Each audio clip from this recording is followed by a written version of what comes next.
Bonjour, aujourd'hui nous allons travailler en mathématiques un exercice de type bac en probabilité. Voyons tout de suite l'énoncé.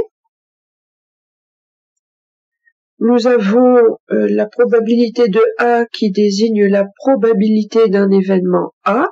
Donc là on nous précise la notation que nous connaissons déjà. Et P A de B désigne la probabilité d'un événement B, sachant que l'événement A est réalisé. Et ensuite, on nous donne la liste des événements. Donc, nous avons F pour les filles, G pour les garçons, L pour littéraire, ES pour les sciences économiques et sociales, et S pour les scientifiques. On nous donne ensuite un tableau qui récapitule le nombre de filles, de garçons en littéraire, en économique et sociale et en sciences.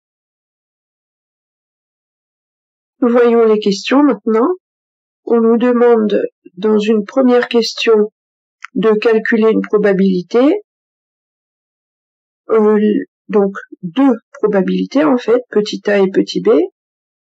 Ensuite, on nous donne un arbre de probabilité qu'il va falloir recopier et compléter. Ensuite, on utilise cet arbre pour faire une petite démonstration en probabilité, mais en fait c'est un calcul de probabilité, et il y en a deux, encore une fois, petit a et petit b.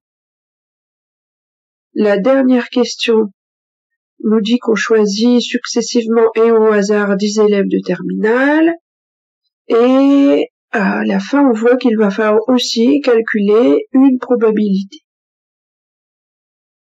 Il est important de lire rapidement l'énoncé dès le début de l'exercice, de manière à voir ce qu'on nous demande et de manière à ce que notre cerveau soit prêt à bien travailler. Il est aussi important d'avoir du brouillon. Ce brouillon, on va le diviser en deux parties. Une grande partie pour faire les calculs sur la droite et une petite partie pour faire le récapitulatif de ce qu'on doit savoir pour poursuivre l'exercice. Donc, on sépare le brouillon en deux, ou alors on a deux feuilles de brouillon. Sur notre brouillon, en récapitulatif, nous pouvons noter que l'énoncé nous demande de donner les réponses au centième près. Et on peut noter, ça n'est pas obligatoire parce que c'est noté très clairement dans l'énoncé, les symboles pour filles, garçons et les séries de baccalauréat. Reprenons maintenant l'énoncé. La première question nous demande de calculer une probabilité en utilisant les effectifs inscrits dans le tableau, sachant qu'on interroge un garçon, calculer la probabilité qu'il soit en série littéraire. On va se souvenir que une probabilité d'un événement E se calcule très simplement, c'est le nombre d'événements E sur le nombre d'événements ou le nombre de résultats possibles. Par exemple, si j'ai un dé ordinaire à 6 faces, la probabilité quand je lance le dé d'avoir un 1, elle est égale à la probabilité quand je lance le dé d'avoir un 2, d'avoir un 3, etc. jusque 6 puisqu'il y a 6 faces. On peut donc noter que la probabilité d'avoir 1 est égale à 1 sur 6, c'est-à-dire 1 sur 6 faces, ou 1 sur 6 côtés.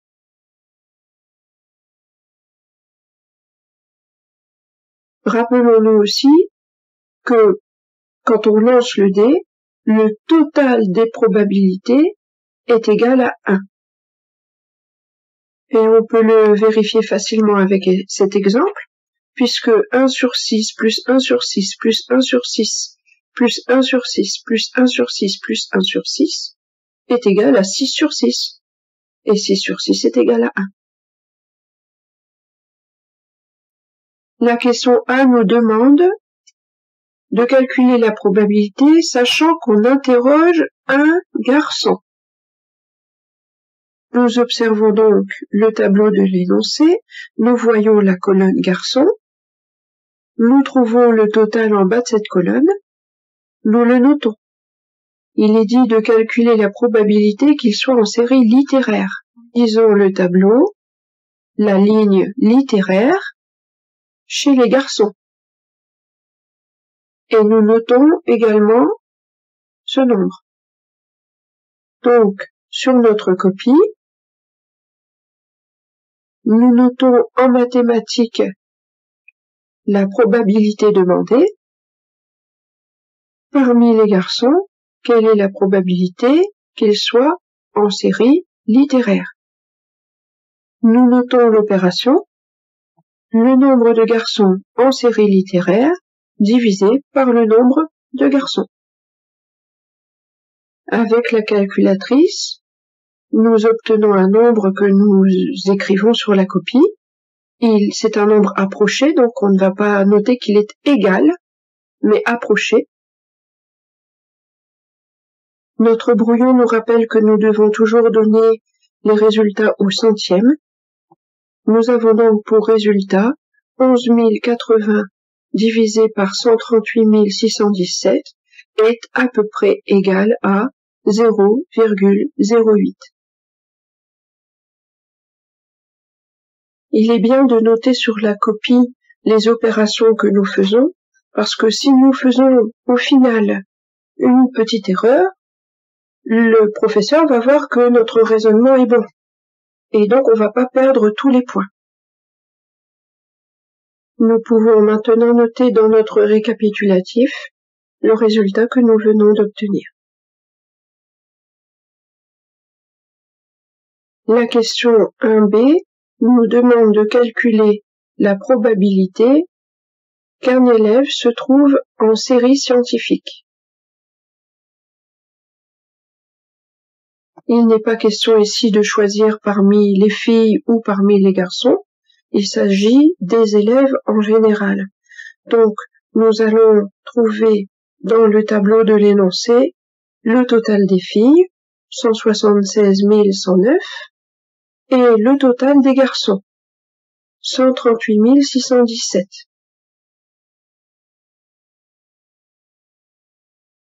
Sur notre brouillon, nous pouvons faire la somme. Je parle de brouillon parce que si on le fait à la calculatrice, normalement, on va mettre quelquefois même plus de temps à faire une addition à la calculatrice qu'à le faire à la main. Le total des élèves est égal à 314 726. Nous notons notre démarche, donc notre calcul, sur notre copie. Quel est donc le nombre d'élèves en scientifique? Nous en avons chez les filles et chez les garçons, donc nous faisons le total des deux nombres, 71 765 plus 87 031. Le calcul au brouillon nous donne 158 796. Notons ce calcul sur notre copie.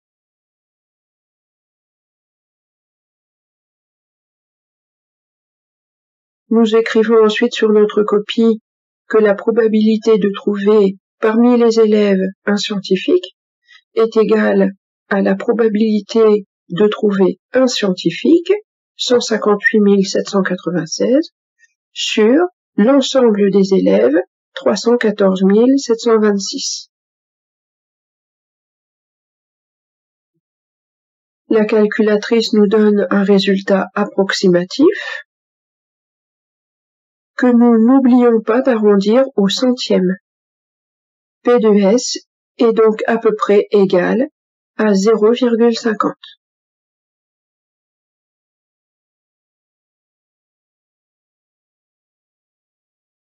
Notons ce résultat dans le récapitulatif du brouillon, il pourra peut-être nous servir.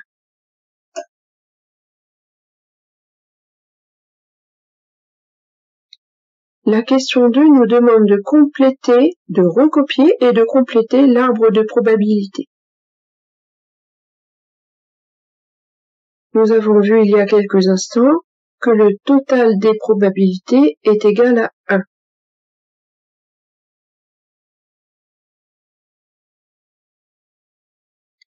Cette règle peut être transcrite dans l'arbre pondéré ou arbre de probabilité.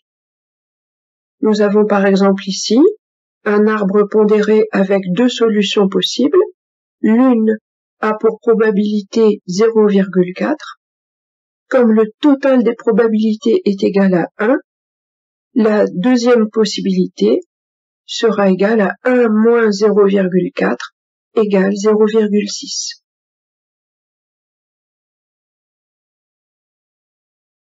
De la même manière, si dans un tirage il y a 3 solutions possibles, si une première solution, sa probabilité est égale à 0,3, la probabilité de la deuxième est égale à 0,2, la probabilité de la troisième sera égale à 1 moins 0,3 moins 0,2.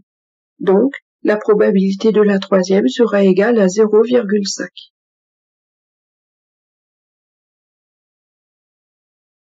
Nous appliquerons cette règle à notre arbre de probabilité. Nous copions proprement sur notre copie l'arbre à la règle. Nous notons les informations que nous connaissons déjà et nous calculons pour la première section le total des probabilités étant égal à 1. Pour la deuxième branche, 1 moins 0,56 est égal à 0,44.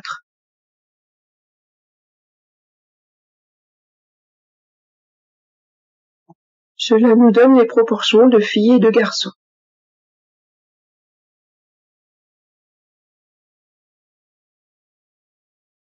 Maintenant, parmi les filles, nous avons 3 séries possibles.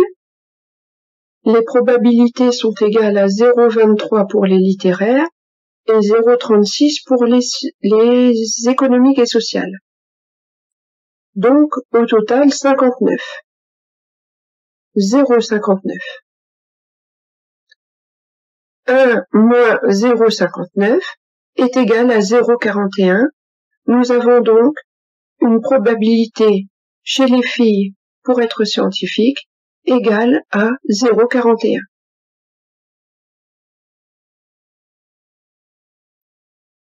Chez les garçons, nous remarquons qu'il y a 2 branches qui ne sont pas renseignées.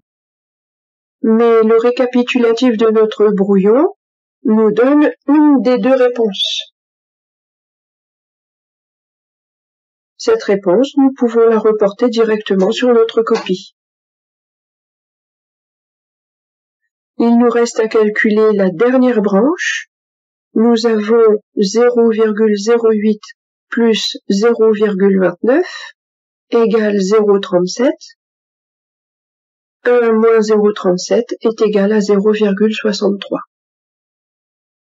Nous avons ainsi complété toutes les branches.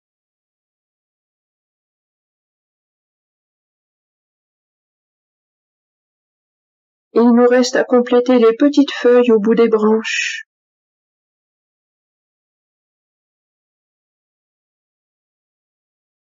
Rappelons-nous un calcul tout simple. Si nous avons par exemple la probabilité d'un événement A, puis la probabilité d'un événement B, au total nous aurons la probabilité de l'événement A inter B qui se calcule par une multiplication, c'est-à-dire P de l'événement A fois P de l'événement B. Et pour chaque branche, ce sera la même chose.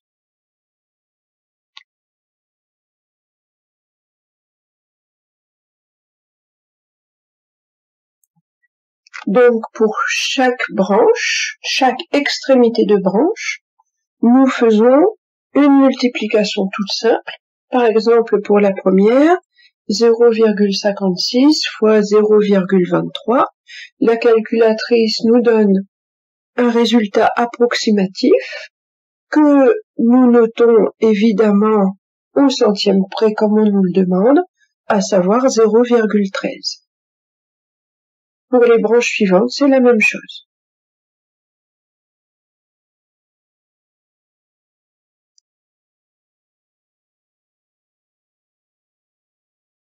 Nous avons ainsi complété totalement notre arbre de probabilité.